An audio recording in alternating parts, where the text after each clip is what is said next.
Aristotle বলেছিলেন, passions is bitter but its fruit is sweet. এরিস্টটলের এই কথাটা প্রকৃতি থেকে নেওয়া। আম পাকতে সময় লাগে, ধান পাকতে সময় লাগে, শিশু বড় হতে সময় লাগে, ভালো কোনো কিছুই তাড়াতাড়ি হয় না।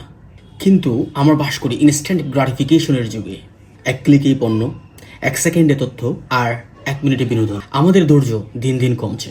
একটা গবেষণায় দেখা গেছে যে সকল শিশুরা ছোটবেলায় মার্শমেলো না খেয়ে অপেক্ষা করতে পারে, বড় হয়ে তারা অধিক সুখী, অধিক স্বাস্থ্যবান এবং অধিক মেধাবী হয়।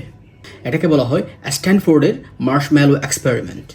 বিনিয়োগের দুনিয়ায় ওয়ারেন বাফেট বলেছেন, শেয়ার বাজারে ধৈর্যহীনদের কাছ থেকে ধৈর্যশীলদের কাছে সম্পদ হস্তান্তরিত হয়। ধৈর্য মানে নিষ্ক্রিয়ভাবে বসে থাকা নয়। ধৈর্য মানে হচ্ছে সঠিক সময়ের জন্য অপেক্ষা করা এবং সঠিক সময়কে সামনে এগিয়ে আনার জন্য পরিশ্রম করা। তুমি আজ যে গাছটা রোপণ করেছো সেটাতে পানি দিতে থাকো, পরিচর্যা করতে থাকো এবং সময় আসবেই।